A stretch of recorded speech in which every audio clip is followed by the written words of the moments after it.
Video করছি। শুভ সপ্তমীর সকাল, আর সবাইকে জানাই শুভ সপ্তমীর শুভেচ্ছা। তো সকালবেলা সবাই যেন ভালো থাকে, সুখে শান্তিতে, মানে সারা বছর আনন্দে ভালো কাটুক, ঠাকুরের কাছে এই কামনাই করি। এখন পুজো চলছে, সপ্তমীর পুজো মানে প্রায় শেষের দিকে। আর আমাদের যে ক্লাস মেম্বার সকাল থেকে বসে আছে, ধুনো দিয়ে আসছে ঠাকুরের সামনে।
ঠাকুরকে যে ভোগ দেওয়া হয়, মানে ঠাকুরের কাছে যেই ভোগ নিবেদন করা হয়, সেই ঠাকুরের ভোগই একটা থালা আমাদের বাড়িতে আসে।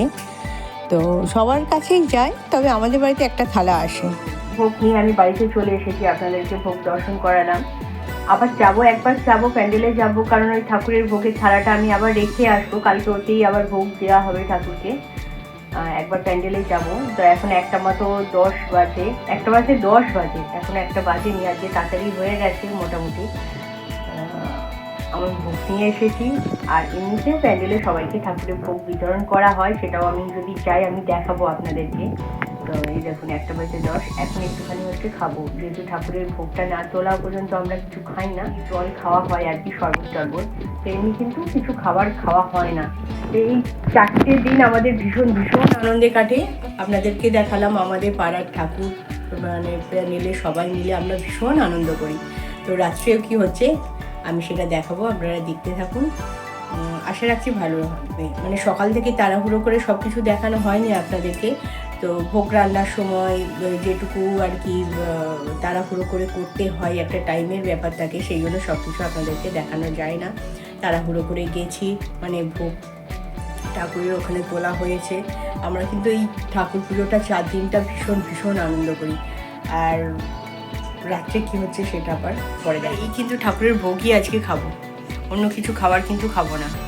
তো আমরা ঠাকুরের ভোগই প্রত্যেক দিন খেয়ে থাকি, সপ্তমী, অষ্টমী, নবমী, এক দিন এক রকম ভোগ হয়। তো আজকে হচ্ছে মায়ের ভোগ হয়েছে, যেহেতু সপ্তমী সেই জন্য হয়েছে 7 রকম ভাজা হয়েছে, তরকারি, তারপরে চাটনি, পায়েস, মিষ্টি, দই, আর যেমন আর কি সবজি যেমন আর কি ভাজা হয়, 7 রকম ভাজা হয়। তো কালকে হবে 8 রকম, আর নবমীর দিন হবে 9 রকম, আর নবমীর দিন একটু বেশি রান্না। তো পরে আপনাদেরকে সেটাও শেয়ার করাবো, দেখাবো ঠাকুরের ভোগে আমরা কী কী দিই। আর তোমার ঠাকুরের ভোগ হয়ে গেলে তারপরে দেখাবো, আগে তো দেখানো যায় না। ঠিক আছে, চলুন। আজকে যে শাড়িটা পরেছি আমি, এটাও একদমই নতুনই।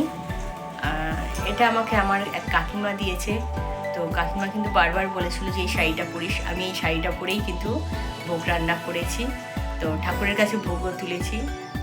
তো কাকিমার খুব ইচ্ছা ছিল এই শাড়িটা আমি যাতে পুজোর সময় পরি, তো আজকে কিন্তু আমি পরে নিয়েছি। আর আমি ভিডিওর মধ্যেও বললাম, কাকিমা নিশ্চয়ই দেখতে পাবে, যে খুশি হবে আমি শাড়িটা পরেছি। চলো পরেরগুলো আবার দেখাই।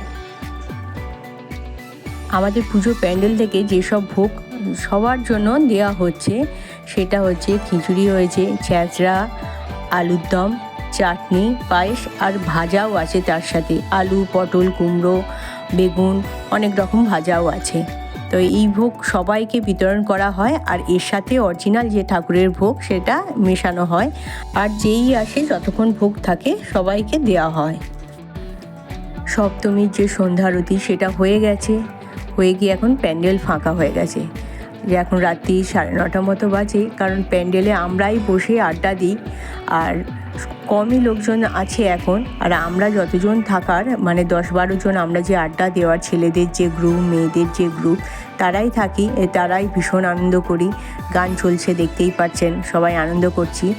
আর এটা রাত্রি পর্যন্ত হয়েই যাবে। তো আজকে এখানেই রাখি, বুঝেছেন? আপনারাও ভালো থাকবেন। পরের দিনের ভিডিওটা আবার আনছি আপনাদের কাছে, কেমন?